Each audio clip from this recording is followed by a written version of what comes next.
Bonjour, comment allez-vous aujourd'hui? J'avais fait une vidéo où je prenais quelques exemples américains de ce dont je parle depuis maintenant pas mal de temps, ce que j'appelle la déliquescence des systèmes. C'est-à-dire aussi bien la déliquescence de l'État, de la fonction publique, comme aussi la déliquescence au sein des grosses sociétés corporate. Et Dieu sait qu'aux États-Unis, on en a quand même un sacré paquet. Tellement un sacré paquet que je vous avais déjà expliqué dans une précédente vidéo que le problème qui se pose aujourd'hui aux États-Unis, c'est que d'un côté, on veut des impératifs de gain et de rendement, c'est-à-dire faire du bénéfice, faire développer, faire évoluer le chiffre d'affaires de telle manière, surtout si vous êtes en bourse, de ne pas perdre la confiance des investisseurs. Ce qu'on appelle un investisseur, c'est un actionnaire. C'est quelqu'un qui achète des actions de la société. Et je pense qu'on n'est pas des philanthropes. C'est que si on voit que une société, d'une année sur l'autre, les résultats ne sont pas du tout loin de là d'atteindre les objectifs, même si en cours d'année, on vous fait de la réévaluation, on fait du rééquilibrage en disant « oui, nous avons été un petit peu optimistes pour cette année, vous comprenez ». On constate que il y a une récession, qu'il y a une contraction de la consommation, etc. Oui, sauf que d'une année sur l'autre, il y a un moment donné où la contraction de la consommation, elle a bon dos. En gros, les gens n'ont pas l'argent pour dépenser plus. N'ont pas l'argent, surtout aux États-Unis, pour claquer des 100 et des 1000, surtout sur un rapport qualité-prix. Et nous sommes déjà en rentrée aux États-Unis, puisque les gamins, en règle générale, commencent à rentrer dès le 15 août. Donc la période estivale aux États-Unis, on commence à faire le bilan. Il y a un endroit où le bilan est catastrophique. Et en plus, c'est un endroit où c'est la Mecque du divertissement. Alors je ne parle pas de la Floride avec Disney World et le parc Universal. Eux encore, à la rigueur, s'en sortent pas trop mal, surtout Universal, du fait qu'ils ont quand même créé un nouveau parc. Il faut savoir qu'ils ont 3 parcs. Il y a 2 parcs et un troisième qui a été créé qui s'appelle Epic Adventure, quelque chose comme ça, avec, je crois, 4 ou 5 thématiques. Alors, il y a Nintendo, tout ce qui est, oui, Nintendo, ouais, c'est ça. Mario Bros, World, ils ont redéveloppé aussi un univers Harry Potter sur le ministère de la magie, un truc comme ça. Alors déjà qu'ils ont 3 lieux Harry Potter. L'autre, c'est, je crois, les monstres. Et puis, il y a, je sais plus, Dragon, en lien avec le truc d'animation de DreamWorks, avec la version live qui est sortie cette année, etc. Bon, enfin bref, tout ça pour vous dire que Universal, eux, ça va encore, ils tirent leur épingle du jeu, même si, encore une fois, il faut savoir que ce sont 3 parcs. Donc si vous voulez faire les 3 parcs, ce qui est un peu difficile, parce que déjà, moi, j'avais fait les 2 parcs en 2 jours. Là, il vous faut au moins 3 jours. Une journée par parc, si vous voulez, pour vraiment exploiter le truc. Surtout si vous êtes en pleine saison, qu'il y a du monde, forcément, vous allez perdre du temps dans les files d'attente, etc. Enfin, tout ça, c'est voilà, pour l'anecdote. Disney World, pour l'instant, on n'a pas trop de retours. On ne sait pas trop si finalement ils sont en dessous de leurs objectifs, s'il y a eu moins de monde, etc. Je pense qu'à mon avis, la consommation a dû certainement se tasser. Parce que aussi, Disney, au niveau tarifaire, ils sont partis dans des délires, un peu comme à Paris, hein, si vous voulez, c'est un peu le même problème. Non, un des lieux de divertissement aux États-Unis, c'est Las Vegas.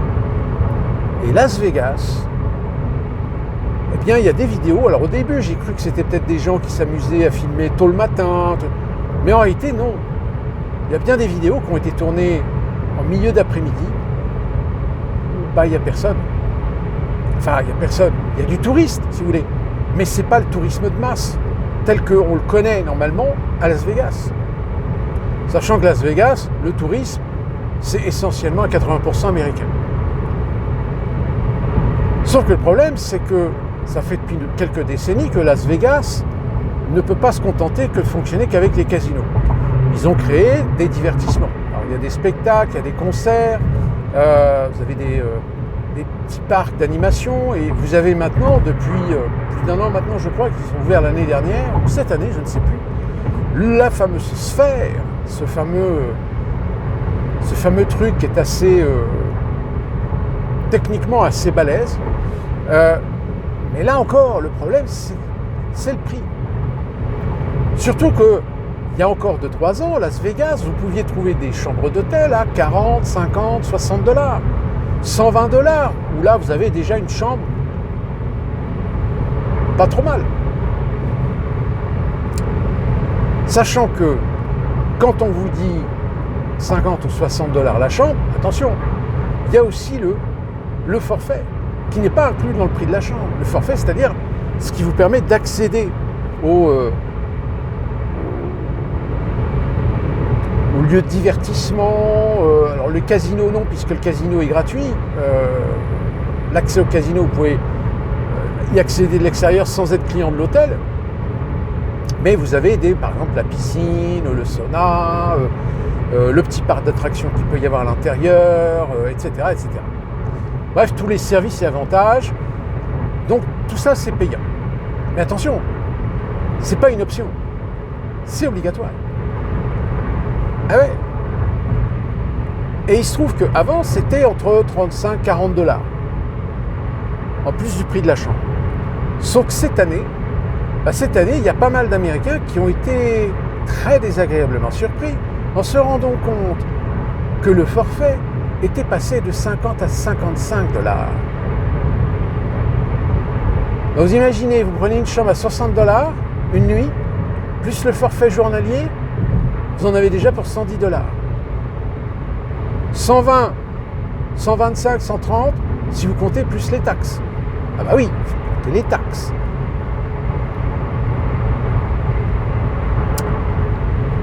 Donc aujourd'hui, quel Américain ou quelle famille américaine, surtout s'ils ont 2 ou 3 enfants, peuvent se permettre de passer 2-3 jours à Las Vegas, lorsque tu sais que la chambre, elle va te coûter entre 200 et 300 $ avec les gosses,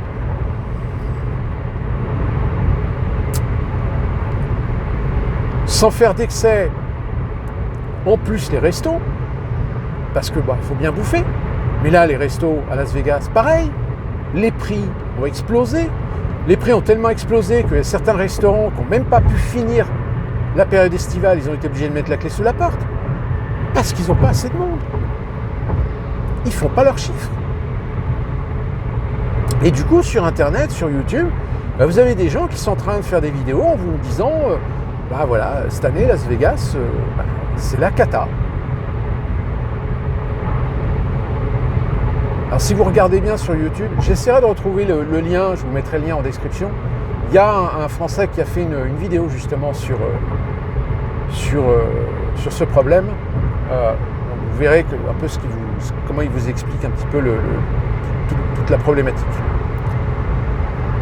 Alors après, il y en a certains, évidemment, oui, mais c'est normal, vu que c'est Donald Trump, on l'avait dit, les touristes étrangers, blablabla. Non, les touristes étrangers, je vous l'avais dit, le tourisme étranger représente, Canada inclus, moins de 20% du tourisme aux États-Unis.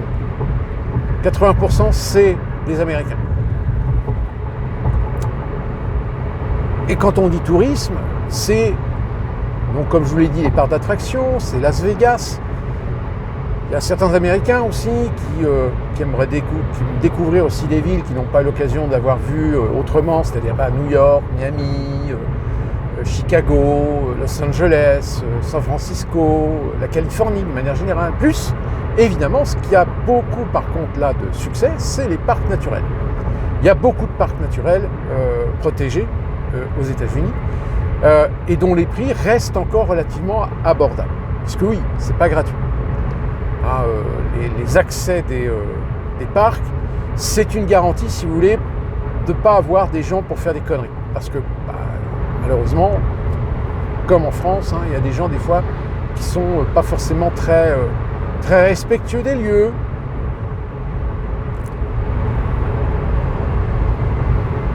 Et en revanche, la désaffection qu'ont des Américains par rapport à certains lieux touristiques par excellence, le gain se reporte sur d'autres parcs. Par exemple, nous avons pas très loin de chez nous, dans le Tennessee, pas très loin de la frontière avec la Caroline du Nord, un endroit qui s'appelle Pigeon Forge.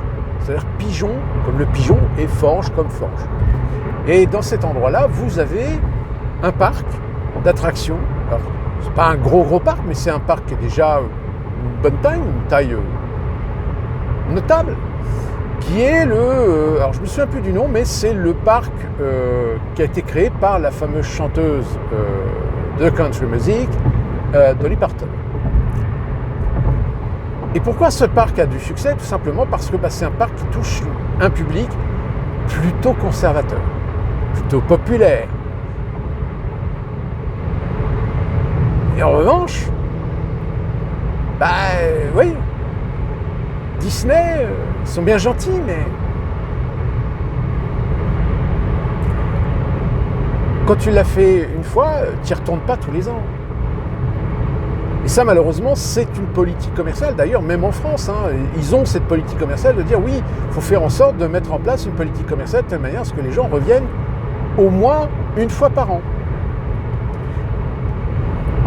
C'est d'ailleurs le problème qu'ils ont eu avec la fameuse carte d'abonnement, vous savez, l'abonnement annuel. Tu payais je ne sais plus combien pour l'année et tu pouvais y aller autant de fois que tu voulais. Petit à petit, ils ont commencé à réduire, c'est-à-dire que tu ne pouvais plus y aller, mais pour les événementiels par exemple. Ou quand il y avait des événementiels pour avoir des invitations VIP, non, tu n'as plus. C'est-à-dire qu'avec le temps, ils ont supprimé de plus en plus d'avantages qu'il y avait avec ces cartes, avec ces abonnements. Et au final, les gens, c'est même pire. Je crois que normalement, tu peux y aller autant de fois que tu veux, mais uniquement la semaine. Tu n'as pas le droit d'y aller le week-end. Le week-end, tu dois payer, comme tout le monde. Ton abonnement ne te donne pas l'autorisation d'utiliser les fils rapides. Fils rapides, il faut que tu payes. Donc, il y a un moment donné où il y a plein de gens qui avaient ces fameuses cartes d'abonnement, qui les ont résiliées. Oui, mais quand vous voyez des gens qui résilient un abonnement et que le gain, c'est-à-dire les gens qui prennent le nouvel abonnement ne compensent pas ceux qui l'annulent, il y a un moment donné, il faut se poser la question s'il n'y a pas une erreur stratégique quelque part.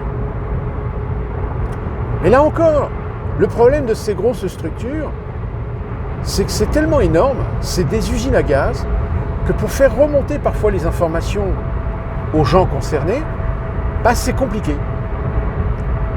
Et du coup, quand il y a des gens en haut qui ont des idées, disons-le, à la con, personne ne leur dit que c'est une idée à la con. Que c'est une idée qui n'est pas du tout adaptée au marché et qui risque de plomber l'activité commerciale de l'entreprise. Et ça, malheureusement, aux États-Unis, on le voit de plus en plus. Pour vous donner un exemple, la chaîne de restaurants où j'ai travaillé, qui s'appelle Cracker Barrel, viennent de perdre 14% en bourse. Pourquoi ? Tout simplement parce qu'il y a quelques années, ils ont changé la présidente, c'est une nouvelle présidente directeur général, plutôt, progressiste. Mais dans l'idée de se dire, pour développer le marché, il faut qu'on attire la clientèle progressiste. Parce que Cracker Barrel, ça reste une clientèle plutôt populaire, traditionnelle, je ne vais pas dire conservatrice, mais puisque Cracker Barrel, le concept c'est de la restauration, comme ils disent, Old Kitchen, Old American Kitchen. C'est-à-dire, c'est de la cuisine traditionnelle, c'est des restaurants, ils sont tous calqués sur le même moule, vous avez de la déco à l'intérieur, qui ressemble un peu à une ferme, de la fin du 19e, début 20e, etc. Donc voilà, c'est traditionnel, traditionnel rural.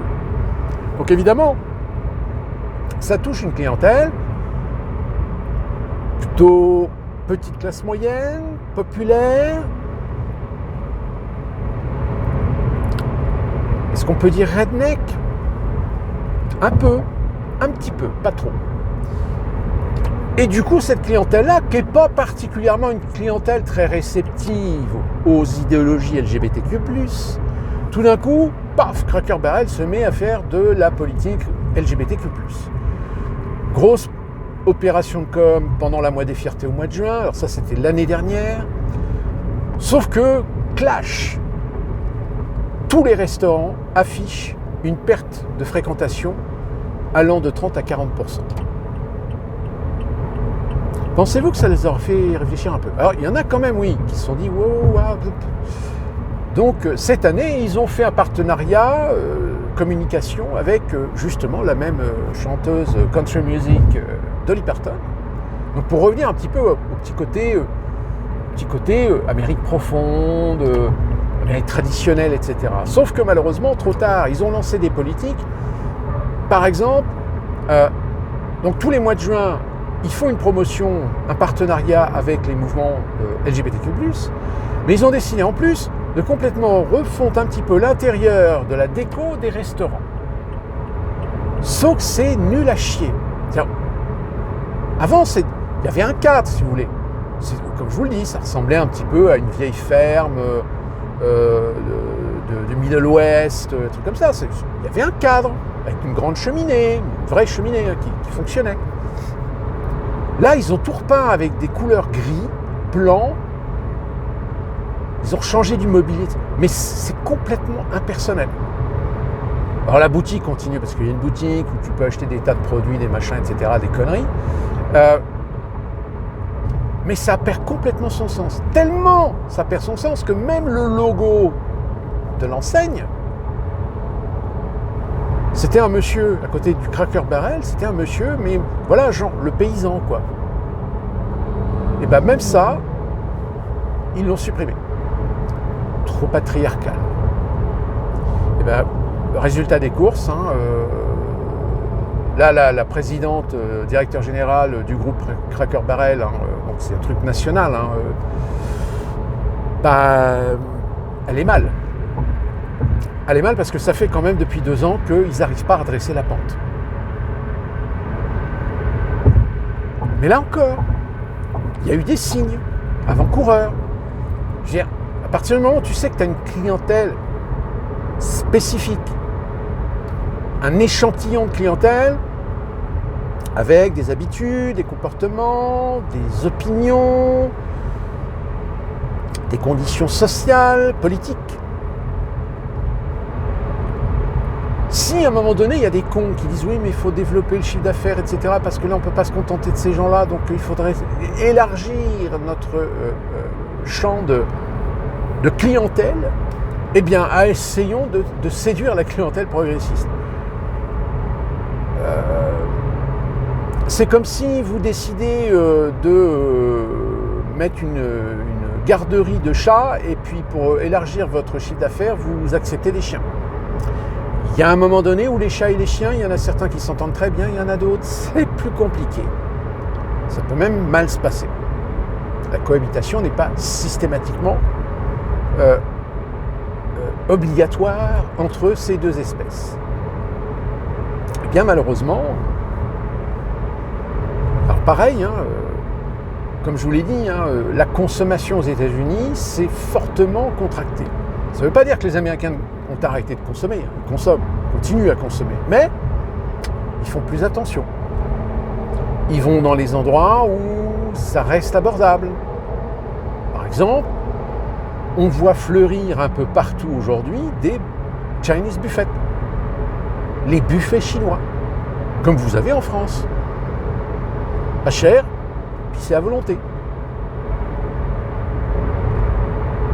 En revanche, c'est plus compliqué pour les restaurants, les vrais restaurants, c'est-à-dire les restaurants indépendants, etc. Parce que les matières premières sont plus chères. Et c'est plus compliqué de vendre un menu à 15 ou 20 $, quand tu as besoin de faire de la fréquentation de masse. Et du coup, oui, un peu partout aux États-Unis, il y a plein de restaurants aujourd'hui qui sont en train de se péter la gueule.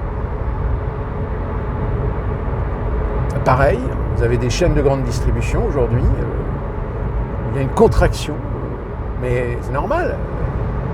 Quand tu vends des produits soi-disant bio, mais que ta sauce vinaigrette, tu la vends 10 $, alors que dans un autre magasin, sans être bio, tu la payes 2 $, il n'y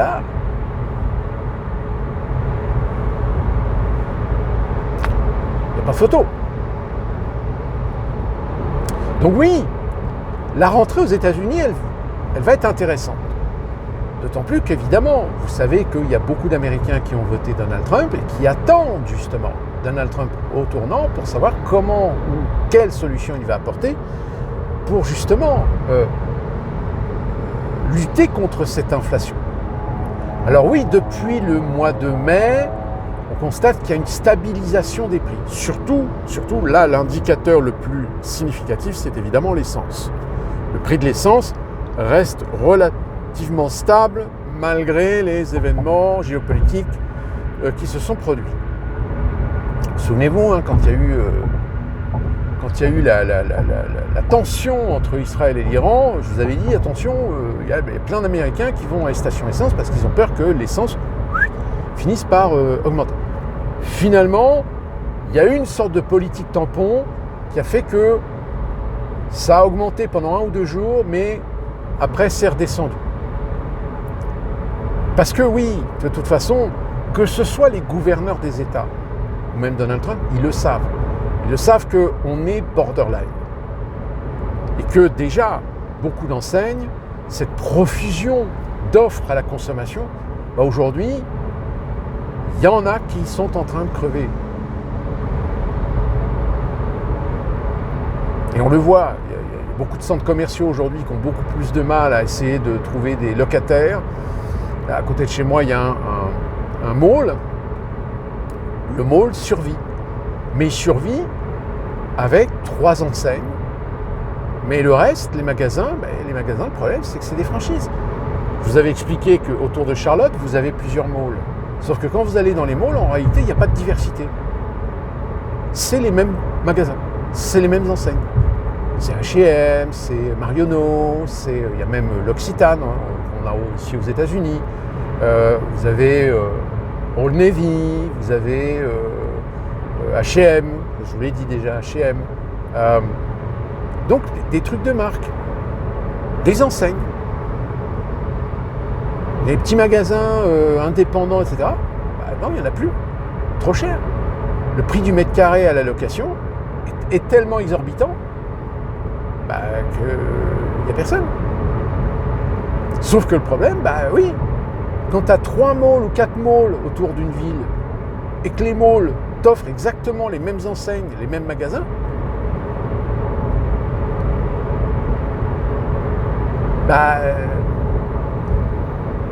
il y a un moment donné où les gens préfèrent aller dans le mall qui a une offre beaucoup plus importante que le mall. Quand je dis mall, c'est les centres commerciaux, les grands centres commerciaux. Ce qu'on appelle les temples de la consommation aux États-Unis. Donc oui, alors en France, vous n'êtes donc pas les seuls aujourd'hui à subir un phénomène économique et social. Même si, encore une fois, aux États-Unis, ça reste relativement stable. C'est-à-dire qu'on peut encore trouver des boulots où l'employeur n'a pas le choix, il est obligé d'augmenter les salaires. Parce que sinon, il ne trouve personne. Comme il y a d'autres enseignes, apparemment, ils n'ont toujours pas compris et ils ne trouvent personne. Là, je ne sais plus, il y a une enseigne de restauration rapide à côté de chez moi. En fait, ils ont fermé. Ils ont fermé parce que ils ne trouvent pas de gérant, ils ne trouvent pas de manager, pas d'assistant manager, pas d'employé, pas de cuisinier. Ils ne trouvent plus personne. C'est-à-dire qu'il y a des offres. Il y a des offres. Mais le problème, c'est que les rémunérations sont tellement basses qu'à la limite, il n'y a que des étudiants ou des jeunes de 16-17 ans. Mais le problème, c'est qu'est-ce que tu veux faire avec des gamins ? Surtout s'ils n'ont pas d'expérience professionnelle, ils n'ont pas la maturité, ils n'ont pas... faut tout leur apprendre en fait. Mais le problème c'est qu'on n'a pas le temps. On n'a pas le temps d'être derrière. Donc c'est la cata. Et la cata, ça se répercute dans la productivité, dans la qualité. C'est-à-dire que l'impact qualité-prix, eh bien, malheureusement, s'en ressent dans beaucoup d'enseignes. Et il n'est pas rare aujourd'hui d'avoir même des magasins. Enfin, pas très loin de chez moi, il y avait un restaurant rapide, c'est une chaîne de restauration rapide, qui avait ouvert un restaurant. Le problème, c'est que les prix, grosse erreur. Ils ont installé ce restaurant dans un endroit qui est plutôt populaire, qui n'est pas aisé, si vous voulez. Donc quand tu as un burger à 11 $, 15 $, ah bah au début, il y avait l'effet de nouveauté, mais ah bah ils ont fermé au bout de 6 mois. Hein. Au bout de 6 mois, ils ont compris qu'ils ne feraient jamais leurs chiffres. Donc du coup, un truc qu'ils ont construit, au bout de... Alors le truc, il est resté quand même comme ça à l'abandon pendant 1 an. Et il a fini par être rasé. Puis c'est une autre enseigne qui s'est installée. Whataburger.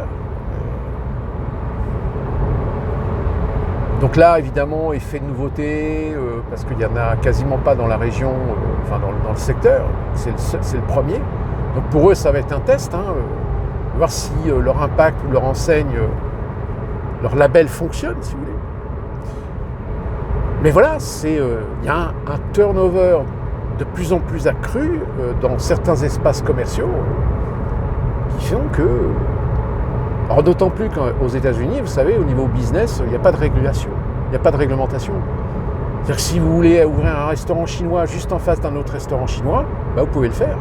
Après, c'est votre responsabilité, peut-être, de prendre le risque de vous trouver en concurrence avec un autre restaurant chinois qui, lui, va peut-être avoir les reins solides pour pouvoir pratiquer des prix que vous-même ne pourrez pas pratiquer. Ou si vous êtes un franchisé, et donc dans ce cas-là, au niveau des matières premières, des produits, etc., vous pouvez avoir des prix beaucoup plus bas que l'indépendant auquel vous voulez faire concurrence. C'est un jeu, hein. C'est un business. Enfin voilà, ce que je pouvais vous dire en évolution de ce dont j'avais déjà parlé dans des précédentes vidéos. Là, cette année, je pense qu'il va y avoir des bilans qui vont confirmer ce qu'on disait. Je dis une contraction finalement de la consommation aux États-Unis. Donc forcément, ça va avoir des répercussions sur les résultats financiers d'un certain nombre d'entreprises si celles-ci n'ont pas encore des réserves pour pouvoir cacher un petit peu la situation. Et nous, on se retrouve très prochainement pour une nouvelle vidéo. Juste pour info, j'ai vérifié un petit peu le 10 septembre, l'origine du 10 septembre. Et en effet, c'est bien des mouvances, c'est bien, puisque c'est un truc qui est né sur Telegram, mais qui sont bien des mouvances souverainistes, plutôt pro-Poutine, pro-russe, pour pas dire extrême droite, pour ceux que ça veut amuser. Et finalement, LFI, Socialo, etc., c'est-à-dire que toute la gauche va aller à cette manif qui est à l'origine lancée par des extrêmes droites. Enfin, selon leur définition et leur caricature de l'extrême droite. La nuit tombe. D'ici là, qu'on se retrouve très prochainement pour une nouvelle vidéo. Bougez, pidez-moi.